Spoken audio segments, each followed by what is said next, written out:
Day 1220 of the Ukrainian War Map, also known as the Russo-Ukrainian War. Juzzie here, and today is another update as I take a simplified and down-to-earth approach to some of the most important happenings on the ground in Ukraine. So starting off, we'll take a look at those Russian losses, as currently Russia sits on more than 1,016,000 military personnel losses, representing another 970 losses in the past day. Then as for hardware, 1 tank, 4 APVs, and 13 artillery. And overall accounts for some of the lowest daily stat losses seen on the map in recent months, but also making it especially difficult to accept that Russia is producing 125 main battle tanks per month, as per their own statements. Also in low numbers, when taking a look at the weekly TOC, Territory of Control stats, we see a similar theme play out, which always boggles the mind, because over the past 7 days, the armed forces of Russia captured 0.02% of Ukrainian land, so to maintain this pace consistently, hypothetically speaking, amounts to about 1% of captured Ukrainian land per year. Concerning figures for Russia, given that there's about 80% more to go after that. So to make a real dent, Russia would have to pick up their weekly pace of operations literally 20-fold. Even then, that rate would still take Russia 4 to 5 years to capture and perform complete capitulation of Ukraine. But with no clear pathway for the Russian army to significantly increase their operational tempo, Putin somehow still remains convinced of a victory up until this point. Now to the map, where Ukraine's special drone unit, Ghosts, scored a major win, striking deep into Crimea and knocking out the eyes and teeth of Russia's vaunted S400 air defense system, reported to happen on or around June 26th, with footage now coming to bear. Ukrainian kamikaze drones hit 3 radars, 2 91 N6E Big Birds, as they're known, and a 92 N2E multifunction radar, along with a launch vehicle, and in doing so, crippling one of the peninsula's most sophisticated SAM sites, or at least as Russian advertised. The S400's 91 N6E radar, claimed as exceptional for hunting stealth and high-flying threats up to 600 kilometers away, is now among the wreckage, proving yet again that expensive Russian hardware isn't safe even hundreds of kilometers from the front. And to note, radars are the eyes of an enemy air defense system, because without them, these aircraft systems become almost entirely ineffective. I mentioned once before that if you had to choose between taking out an S400 radar or launcher, hands down, you'd go for the radar component. And the AFU managed to take out 3 of them. As for those Big Bird radars, they are actually the long-range phased array systems with an estimated per unit cost of a staggering $120 to $200 million. Meaning, all up, the cost to Russia for this coordinated strike could amount to approximately $450 to $500 million.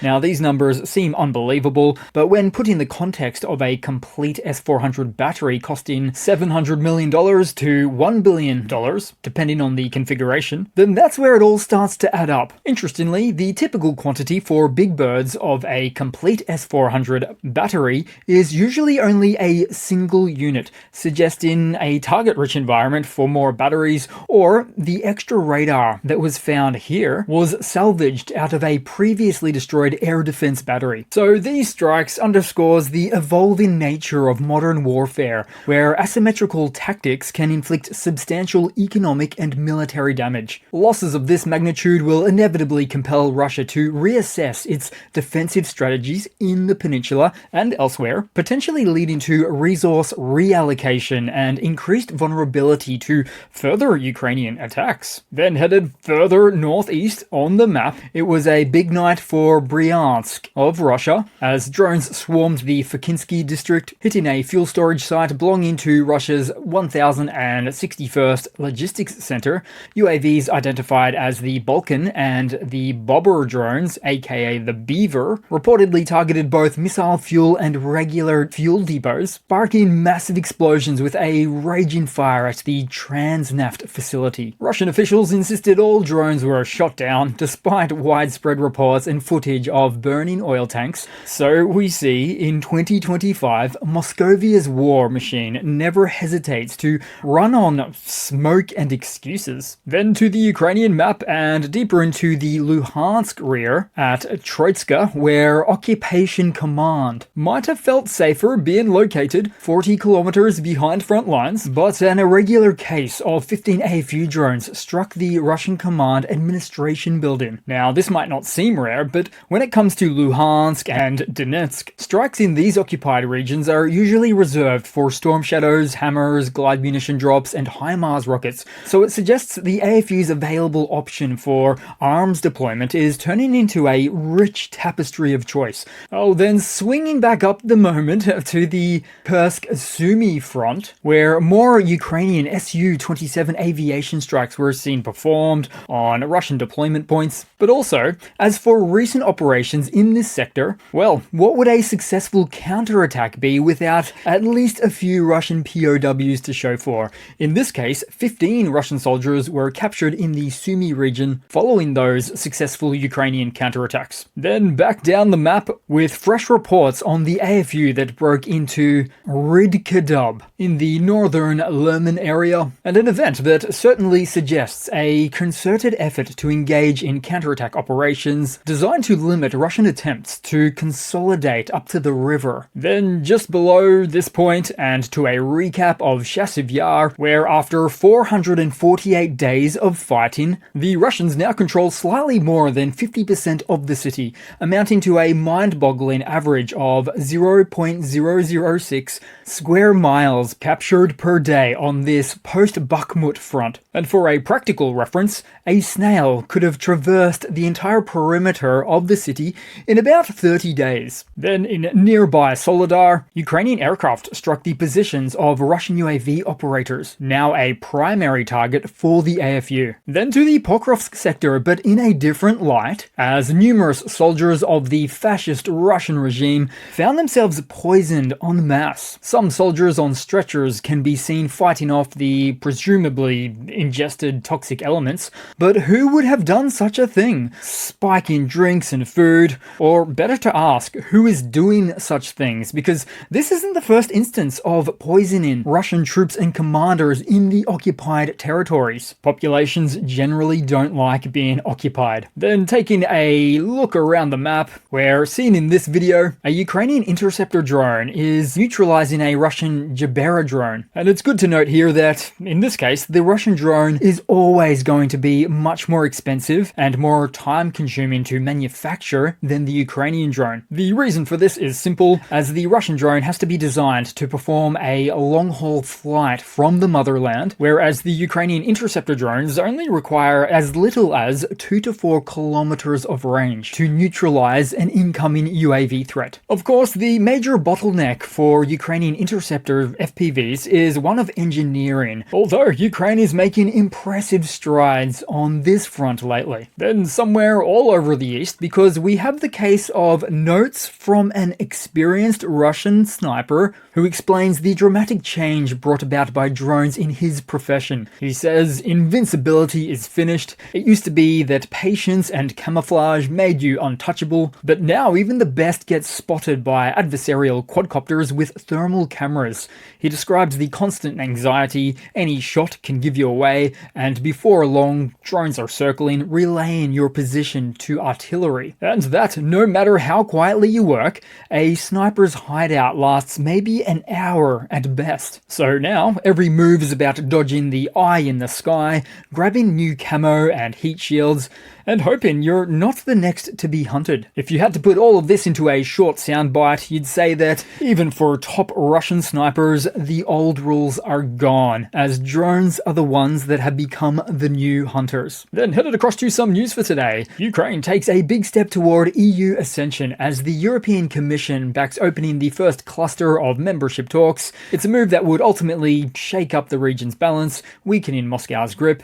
And on the same topic, but for a NATO neighbouring country because meanwhile Moldova continues the EU accession process, bearing in mind that the country is both not in the EU or NATO and is physically wedged the Russian-controlled Transnistria between itself and Ukraine.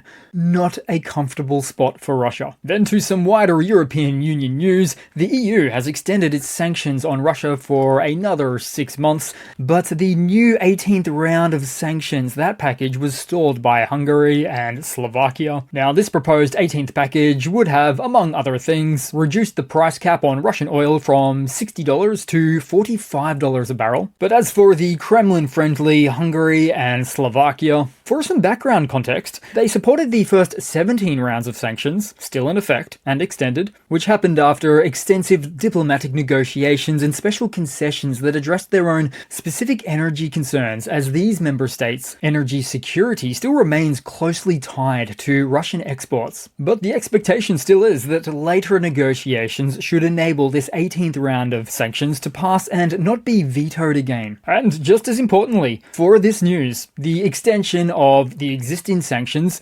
maintains the freezing of Russian central bank assets valued at over 200 billion euros, which has the long-term goal of, in part, being utilized to rebuild Ukraine, or, if accessing earlier, used in direct defense against Russian aggression. Then to a rapid Ukrainian hardware news segment, because what a time to be alive for its own defense industrial base. Starting off, Ukraine's intelligence service unveiled the new Migura W6 Sea drone, the new Sea Baby, a versatile trimmer and hold craft built for patrolling, airspace monitoring, evacuation and logistics. Unlike earlier models, the W6 is not armed for direct attacks, focusing instead on surveillance and intelligence gathering. It has a 1,000 kilometer range, a 200 horsepower motor with advanced sensors including gyro-stabilized optics, thermal imaging and radar able to spot large ships up to 60 kilometers away. That's when it calls in the cavalry. Then also, Denmark has announced it will allocate 1.26 billion euros for the Ukrainian production of long-range drones. And on from that, more recent announcements from Norway to provide over 550 million euros for Ukraine to domestically produce UAVs, and also for the purchase of drones from European manufacturers. Then also, the Netherlands announced a 175 million euros military aid package for Ukraine, including 100 drone detection radars and 20 medical evacuation vehicles, plus a 500 million euro contract with Ukraine companies to produce 600,000 drones under the Drone Line initiative. So overall, we're seeing further and ongoing investment into the Ukrainian military industrial base, which is an example of exactly what they had hoped for, as it allows their local military defense contractors to scale up and become more advanced and capable. Then to a rapid-fire Russian hardware news update. First, with a NATO report on Russia having hit its peak in armored vehicle output, with their report suggesting Russia is producing around 130 tanks monthly. It's similar to the 125 figure that Russia stated that I mentioned near the start of the video. Now, this monthly production volume of main battle tanks could be accurate, though it does sound like a slightly high estimate, though there is nuance, because either claims don't at all suggest that these are 125 or 130 brand new T-90 tanks, or even the T-14 Armata that we'll never see, but instead an odd bunch comprised of possibly a few new tanks per month, and the rest refurbs coming out of the 60s and 70s. Then to this next Russian hardware news update that admittedly gets a bit off topic, but a stolen Ukrainian passenger bus was spotted in Dagestan of Russia, which is a majority Sunni Muslim population region. And even more unusual found here is that the emergency exit notice at the roof of the bus remains written in Ukrainian. Unchanged.